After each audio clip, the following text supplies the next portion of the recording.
The taxi's engine faded into the night as you stood alone before Hawthorne Hall, its towering silhouette cutting through the fog like a ship lost at sea. The iron gates had already closed behind you with a sound like a coffin lid, and now there was no turning back. 24 hours. That is all you had to survive in this Victorian mansion, where 3 previous challengers had fled screaming into the night, and one had never been found at all. As thunder rumbled overhead and the first drops of rain began to fall, you wondered if you'd made a terrible mistake. Could you really survive what waited inside these ancient walls? Before we step through those imposing doors together, take a moment to subscribe to our channel for more spine-tingling stories. Give this video a like if you be brave enough to continue, and let us know in the comments what kind of mysterious tale you'd like to hear next. Your suggestions help shape our darkest dreams and most thrilling adventures. Now let's discover what truly awaits you in Hawthorne Hall. The brass door handle was ice cold beneath your trembling fingers. As you pushed open the massive oak door, it groaned on ancient hinges, the sound echoing through what seemed like endless corridors beyond. The scent hit you immediately: old roses, beeswax candles, and something else. Something faintly sweet and cloying that made your stomach turn. You stepped across the threshold, your footsteps muffled by a Persian rug so faded its original colors were lost to time. The entrance hall stretched before you, impossibly tall and narrow, with a sweeping staircase that curved up into shadows. Oil paintings lined the walls, stern-faced Victorian ancestors whose eyes seemed to track your movement. At the far end of the hall, a grandfather clock ticked with the steady rhythm of a beating heart. On a small mahogany table beside the door, an envelope waited with your name written in spidery black ink. Your hands shook as you broke the wax seal and unfolded the yellowed paper inside. Welcome to Hawthorne Hall. You have accepted the challenge to remain within these walls for 24 hours. The rules are simple. Do not attempt to leave before sunset tomorrow. Do not enter any room marked with a black ribbon. And when all the clocks chime together at midnight, listen carefully. The house has stories to tell, and some of them are true. Good luck, you'll need it. E. Hawthorne. You glanced at your watch. 6:47 p.m. 24 hours suddenly felt like an eternity. The drawing room to your left was illuminated by dozens of candles, their flames dancing in the draft that seemed to follow you everywhere. A fire crackled in the massive stone hearth, though you'd seen no one who could have lit it. Velvet armchairs sat arranged in a circle, as if waiting for guests who would never arrive. Above the mantelpiece, a portrait of a beautiful woman in white dominated the room. Her dark eyes seemed alive in the flickering candlelight, and you could swear you saw her lips curve into the faintest smile as you passed beneath her gaze. You tried your phone, no signal, of course. The Wi-Fi password you'd been given yielded nothing but an error message. Connection lost. You were truly alone. The dining room held a long table set for 12, complete with fine china and crystal glasses that caught the candlelight like captured stars. At the head of the table sat a single place setting with a covered silver dish. Curiosity overcoming caution, you lifted the dome. Inside was a handwritten note. Dinner is served at 8. Do not be late. A chill ran down your spine. Who was preparing dinner? Who expected you at 8? You continued your exploration, each room revealing new mysteries. The library's leather-bound volumes seemed to whisper secrets when you passed. and you could swear you heard pages turning, though no one was there. In the music room, sheet music lay open on the grand piano, a funeral dirge in a minor key. When you touched the keys, they were warm, as if someone had just been playing. The conservatory was perhaps the most unsettling room of all. What had once been a beautiful greenhouse was now a tomb of dead plants and twisted vines. Moonlight filtered through the glass ceiling, casting eerie shadows that moved independently of the swaying branches outside. In the center of the room stood a fountain, its water black as ink and perfectly still. As you approached, you thought you saw something pale floating just beneath the surface, but when you looked closer, there was nothing there. Hours passed in this strange exploration. Sometimes you heard footsteps in the rooms above, slow and deliberate. Sometimes doors creaked open behind you, though when you turned, they remained firmly closed. The house seemed to breathe around you, expanding and contracting with each gust of wind outside. At exactly 8 o'clock, a bell chimed somewhere deep in the house. Remembering the note about dinner, you returned to the dining room. The covered dish now contained a simple meal: roast beef, potatoes, and vegetables that steamed as if freshly prepared. A glass of red wine sat beside the plate, dark as blood in the candlelight. You ate in silence, acutely aware of the empty chairs around you. Halfway through the meal, you heard it, the soft scrape of a chair being pulled out across from you. You looked up to see nothing, but the chair now sat at an angle, as if someone had just risen from it. "Hello?" You called out, your voice echoing in the vast room. "Is someone there?" Only silence answered. After dinner, you climbed the grand staircase to the second floor. The hallway stretched in both directions, lined with doors. Most stood open, revealing bedrooms frozen in time, but 3 doors bore black silk ribbons tied to their handles. You remembered the warning in the letter and gave these rooms a wide berth. Your assigned bedroom was at the end of the hall, the blue room, according to a small brass nameplate.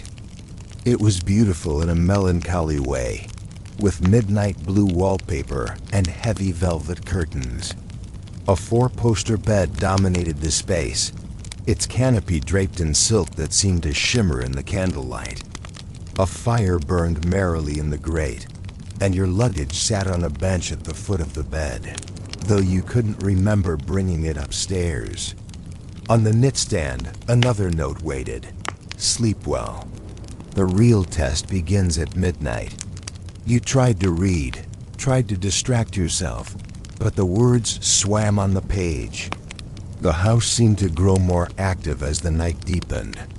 Footsteps echoed in the hallway outside your door, sometimes pausing just outside before moving on. Somewhere in the walls, pipes groaned and settled. And always there was the ticking of clocks, dozens of them throughout the house, each keeping slightly different time. At 11:30, you gave up any pretense of sleep and sat by the window, watching the fog roll across the grounds. The garden below was a maze of overgrown hedges and crumbling statuary. In the distance, you could make out what looked like a family cemetery, its weathered headstones tilting at odd angles. As midnight approached, the house grew still. Even the wind outside seemed to hold its breath. You checked your watch. 11:58. 11:59. Then it began. The first clock chimed midnight, the grandfather clock in the entrance hall. Then another joined in, and another, until the entire house rang with the sound of dozens of timepieces all striking 12. But they weren't synchronized. The chimes overlapped and echoed, creating a cacophony that seemed to shake the very foundations of Hawthorne Hall. And in that chaos of sound, you heard something else: voices. They started as whispers, barely audible beneath the chiming clocks. But as the bells fell silent one by one, the voices grew clearer. They seemed to come from the walls themselves, telling stories of the house and its inhabitants. You heard the voice of a young woman. I was to be married in the spring, but the fever took me in winter. I still wait for him in the garden, where he promised to meet me.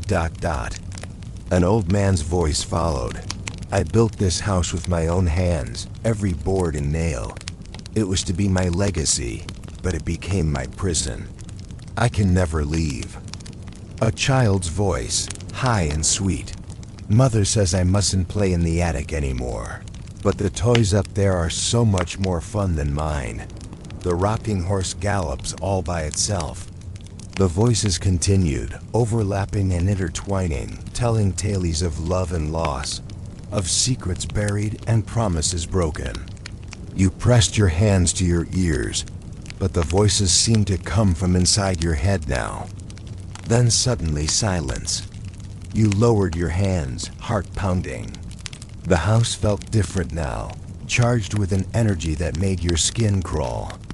You knew, with absolute certainty, that you were no longer alone.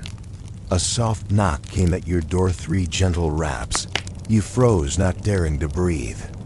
The knock came again, more insistent this time. Who's there? You whispered. A friend, came a woman's voice, soft and melodious. May I come in? I have so much to tell you. Every instinct screamed at you not to open that door, but something compelled you forward. Your hand reached for the handle of its own accord. Don't, you told yourself. Don't open it. But your hand was already turning the knob. The door swung open to reveal the woman from the portrait downstairs. She was even more beautiful in person, if person was the right word. Her white dress seemed to glow in the darkness, and her dark hair flowed around her shoulders like water. But her eyes were completely black, like pools of ink. Hello, she said, smiling with lips that were too red. I'm Eleanor Hawthorne. Welcome to my home. You tried to speak, but no words came. Eleanor glided into the room, and you noticed that her feet didn't quite touch the floor. You're wondering if you're dreaming, she said, settling into the chair by the fireplace. You're not. I'm as real as you are, just different. I've been dead for over a century, you see, but I've never left this house. None of us have. Us? You managed to croak. Eleanor's smile widened. Oh yes, there are many of us here. My husband Charles, who built this house. My daughter Margaret, who died of scarlet fever when she was only 7. My brother William, who fell down the stairs in a fit of rage. We're all here, waiting. Waiting for what? For someone to take our place. The temperature in the room plummeted. Your breath came out in visible puffs as Eleanor stood and moved closer. You see, the house needs a living soul to anchor it to this world. For over 100 years, we've been bound here, unable to move on. But if someone willingly stays, if someone chooses to become part of Hawthorne Hall forever, then we can finally rest. I won't, you said, backing toward the window. I won't stay here. Eleanor's expression didn't change, but the room grew colder still. Ice began to form on the windows. I'm afraid you don't have a choice anymore. You've heard our stories. You've accepted our hospitality. The house has claimed you. As if to prove her point, you heard the sound of doors slamming throughout the house, every exit sealing itself. The windows frosted over completely, blocking out the moonlight. The sun won't rise for you tomorrow, Eleanor said sadly. Time moves differently here now. You could wander these halls for what feels like days, weeks, years, and only minutes would pass in the outside world. Eventually, you'll stop trying to leave. Eventually, you'll become one of us. But you weren't ready to give up. You pushed past Eleanor and ran for the door, but it slammed shut before you could reach it. The handle wouldn't turn, no matter how hard you pulled. "There's no escape," Eleanor said. "But don't despair. We'll be good company. We have so many stories to share, so many games to play. Eternity passes quickly when you're not alone." You pounded on the door, screaming for help, but your voice seemed to be swallowed by the house itself. Behind you, Eleanor began to hum a lullaby that made your eyelids heavy despite your terror. "Sleep now," she whispered.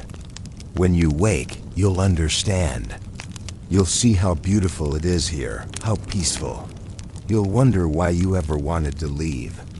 But you fought against the drowsiness, knowing that if you fell asleep now, you might never wake up as yourself again. You had to find another way out. The window, even if it was frosted over, maybe you could break it." You grabbed the poker from beside the fireplace and swung it at the glass. It bounced off harmlessly, not even leaving a scratch. Eleanor laughed, a sound like silver bells. "The house protects itself, dear. And it protects us." You tried the door again, throwing your full weight against it. Nothing. You were trapped.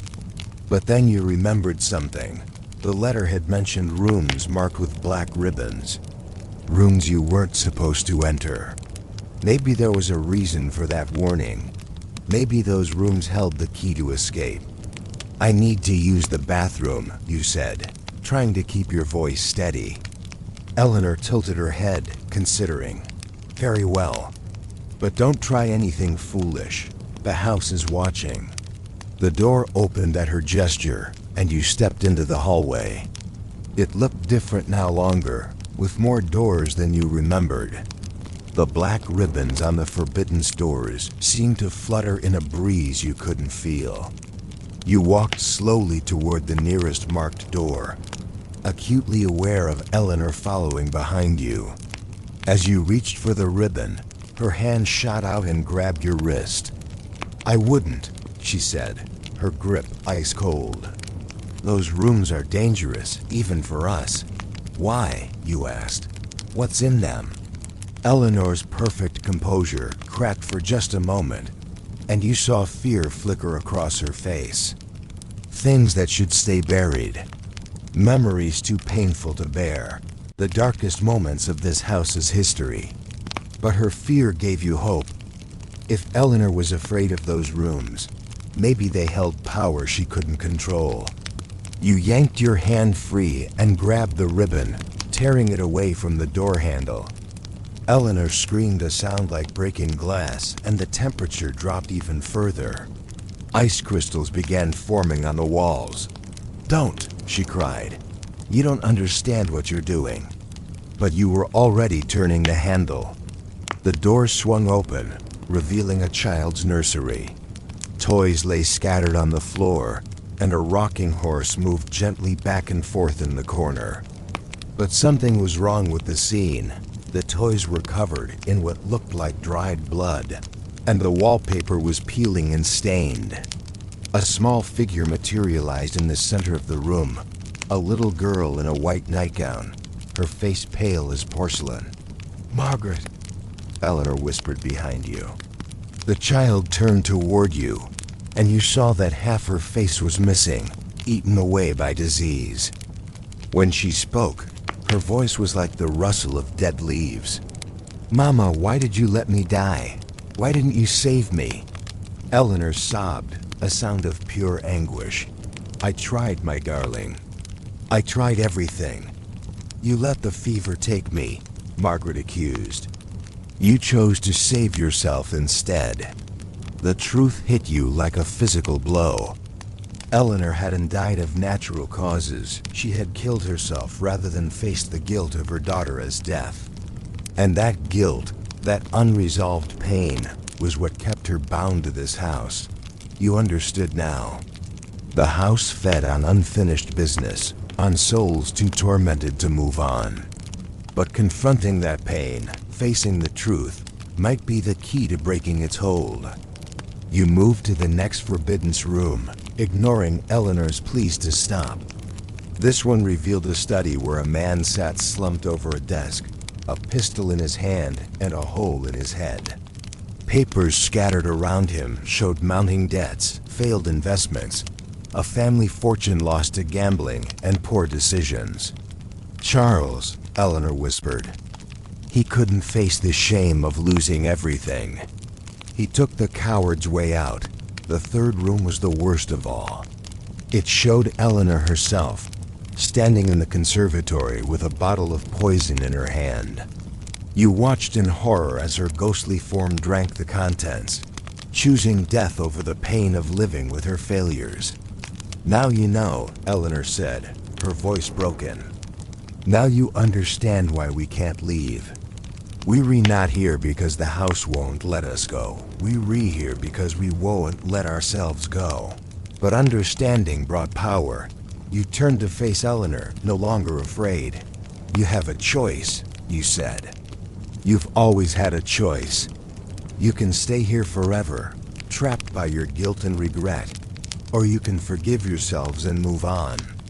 "It's not that simple," Eleanor protested. "Yes, it is. Margaret's death wasn't your fault. Children died of fever all the time back then. Charles made mistakes, but that doesn't make him evil. And you ... you were in pain. You made the only choice you could see at the time." Eleanor stared at you, tears streaming down her translucent cheeks. "But the things we did are in the past. You can't change them, but you can choose to let them go." Around you, the house began to shake. The ice on the windows started to melt, and warm light began to filter through the frost. Other figures appeared in the hallway, Charles, looking confused but hopeful. Margaret, her face whole and beautiful again. And dozens of others, all the souls who had been trapped in Hawthorne Hall for over a century. "We can go?" Margaret asked, her voice now sweet and clear. "You can go," you confirmed. "All of you. You just have to choose to." One by one, the spirits began to fade, their faces peaceful at last. Eleanor was the last to go, pausing to look back at you. "Thank you," she said. "You've given us the greatest gift of all, forgiveness." And then she was gone, and you were alone in a house that suddenly felt empty and quiet. The oppressive atmosphere lifted, replaced by a sense of peace. Sunlight streamed through the windows, and you could hear birds singing outside. You checked your watch, 6:47 am. Exactly 12 hours had passed, though it felt like a lifetime.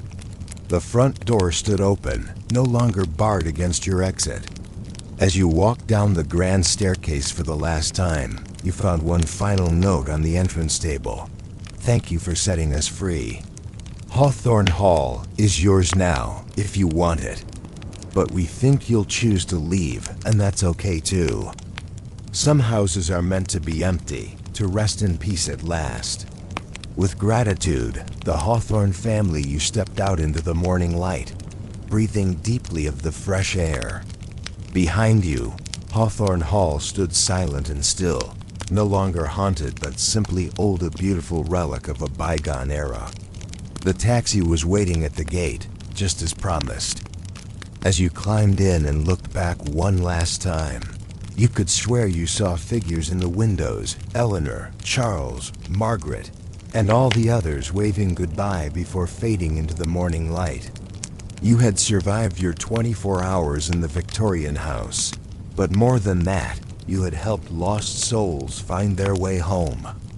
And as the taxi carried you back to the modern world, you knew you would never forget the night you spent at Hawthorne Hall, where the dead learned to live again, and the living learned the power of forgiveness.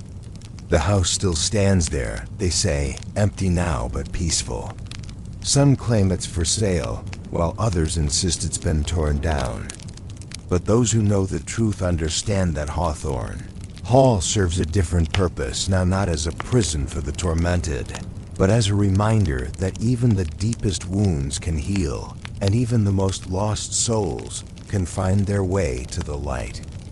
And if you ever find yourself driving past on a foggy night, you might see candles flickering in the windows and hear the faint sound of laughter carried on the wind.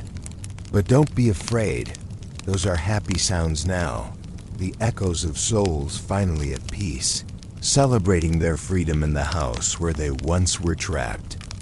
Some say that if you're very quiet and listen carefully, you can still hear Eleanor humming her lullaby in the garden. But it's no longer a song of sorrow.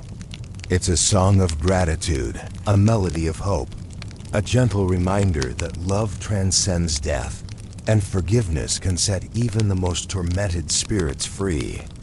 So the next time someone asks if you could survive 24 hours in a Victorian house, remember this story. Remember that sometimes the greatest hauntings aren't caused by evil spirits or malevolent forces, but by pain that has nowhere to go and guilt that has never been forgiven. And sometimes, all it takes to banish the darkness is one person brave enough to shine a light on the truth and offer the gift of understanding. Would you make it through a night at Hawthorne Hall? Perhaps the better question is, would you be brave enough to help others make it through their darkest nights, even if those others have been dead for over 100 years? The choice, as always, is yours.